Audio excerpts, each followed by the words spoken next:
دوستوں آج سے 20 سال پہلے ڈاکٹر عافیہ صدیقی کو اغوا کیا گیا۔ ان کو 86 سال قید کی سزا دی گئی۔ دوستوں ڈاکٹر عافیہ نے ایسا کیا کیا تھا کہ ان کو اتنی لمبی سزا سنائی گئی؟ ڈاکٹر عافیہ اس وقت امریکہ کی کس خطرناک جیل میں قید ہے؟ دوستوں ایسا کون سا فارمولا تھا جو ڈاکٹر عافیہ نے تیار کیا تھا؟ آج ڈاکٹر عافیہ کی رہائی کے لیے کیا اقدامات اور حکومت پاکستان کی طرف سے کیا کوششیں کی جا رہی ہیں؟ آج کی اس ویڈیو میں ہم آپ کو ساری داستان بتائیں گے۔ ویڈیو کو پوری دیکھیں اور چینل کو سبسکرائب کرنا بالکل بھی نہ بھولیں۔ دوستوں ڈاکٹر عافیہ کا خاندان ایک انتہائی سیدھا سادہ لیکن پڑھا لکھا تھا۔ مذہب سے کافی لگاؤ تھا اور مذہب کے ساتھ یہ فیملی کافی جڑی ہوئی تھی۔ ان کے والد کا مذہبی رجحان کافی زیادہ تھا۔ بچپن سے ہی ان کے والد نے اپنے تمام بچوں کو قرآن اور دین کی تعلیمات دے رکھی تھی۔ ڈاکٹر عافیہ صدیقی بچپن سے ہی انتہائی ذہین اور تیز طالب علم تھی۔ ان کو 300 سال میں پیدا ہونے والی سب سے ذہین خاتون کا اعزاز بھی حاصل ہے۔ بچپن سے ہی ڈاکٹر عافیہ صدیق تقریر کے مقابلوں میں جیتتی تھیں۔ یہ کئی بار ڈاکٹر عامر لیاقت مرحوم کے ساتھ تقریر کرتی نظر آئی ہیں۔ لڑکیوں میں ہمیشہ ڈاکٹر عافیہ صدیقی جیتتی تھی۔ کئی بار ڈاکٹر عامر سے جب پوچھا گیا تو ان کا جواب یہی ہوتا تھا کہ میں کبھی بھی پہلی نمبر کی پوزیشن نہیں لے سکتا کیونکہ وہ پوزیشن تو ڈاکٹر عافیہ صدیقی کی ہے۔ دوستوں ڈاکٹر عافیہ کی طرح ان کا بھائی بھی بہت ذہین طالب علم تھا۔ وہ پڑھائی کے لیے امریکہ چلا گیا، جہاں کر اس نے اپنی بہن کو بھی دعوت دی کہ وہ آئے اور امریکہ میں تعلیم حاصل کرے۔ عافیہ صدیقی نے یونیورسٹی آف ہیوسٹن کی اسکالرشپ حاصل کی اور وہ تعلیم کے لیے امریکہ چلی گئی۔ یونیورسٹی آف ہیوسٹن سے فارغ ہونے کے بعد دنیا کی بہترین یونیورسٹی MIT نے ڈاکٹر عافیہ کو اسکالرشپ کی آفر کی اور ان کو اپنے پاس بایولوجی میں PhD کی ایڈمیشن کے لیے بلا لیا۔ دوستوں کہا جاتا ہے کہ ڈاکٹر عافیہ نے اپنی PhD کے کیریئر میں کئی ایسے ریسرچ پیپر لکھے ہیں جن پر حکومت کی خاص نظر ہوتی تھی۔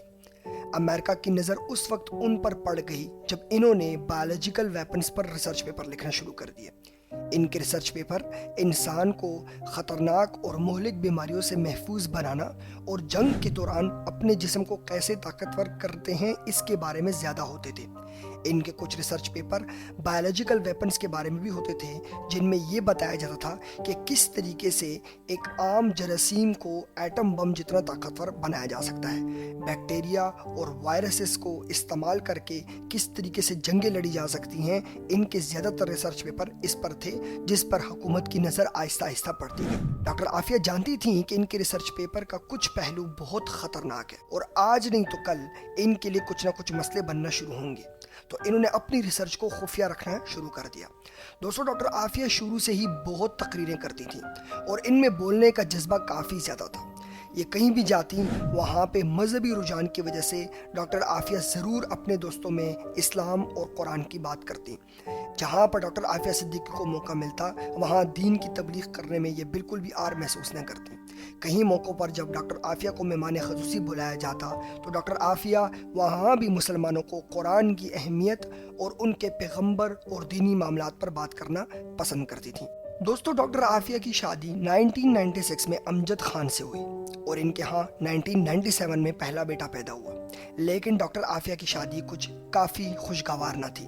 ڈاکٹر فوزیہ جو ان کی بہن ہے وہ بتاتی ہیں کہ ایک بار میرا ڈاکٹر عافیہ کے گھر جانا ہوا تو وہاں جا کر دیکھا کہ عافیہ کے چہرے پر زخم ہے، تو معلوم پڑا کہ امجد نے ڈاکٹر عافیہ کو مارا ہے۔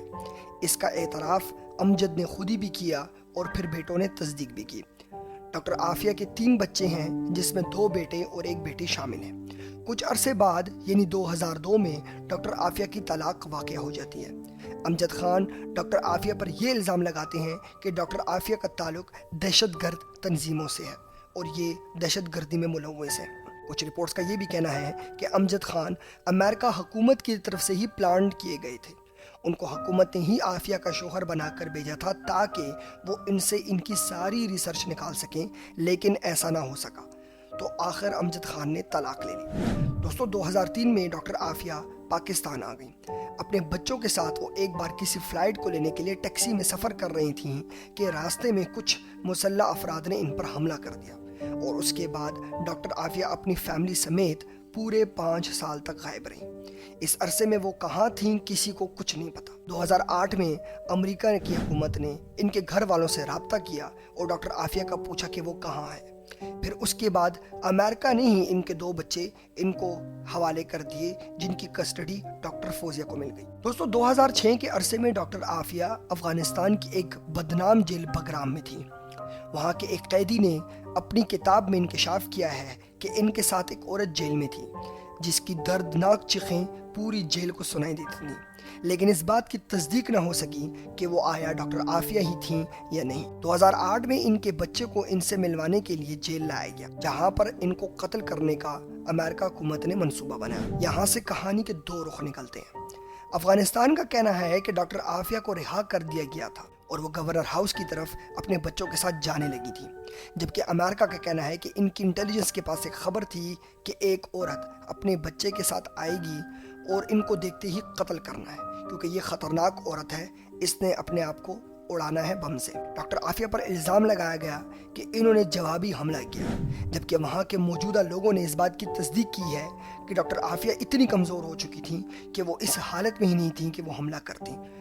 امریکہ کی فوج نے یہ الزام لگایا کہ جب ان کو روکا گیا تو انہوں نے ان پر جوابی فائرنگ کی۔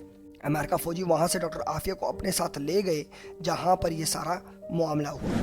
امریکہ کی گورنمنٹ نے ڈاکٹر عافیہ پر مقدمہ چلایا۔ سب ثبوت ہونے کے باوجود بھی ڈاکٹر عافیہ کو سزا ہو گئی اور ان کو امریکہ کی سب سے خطرناک جیل FMC جیل میں 86 سال قید کی سزا سنائی، اور آج ڈاکٹر عافیہ اب بھی تک امریکہ کی اسی جیل میں قید ہے۔ دوستوں پچھلے کچھ دنوں میں سینیٹر مشتاق اور ان کی بہن ڈاکٹر عافیہ سے ملنے گئے، لیکن وہاں جا کر بھی ان کو اپنی بہن سے ملنے نہیں دیا گیا اور صرف آمنا سامنا ہوا۔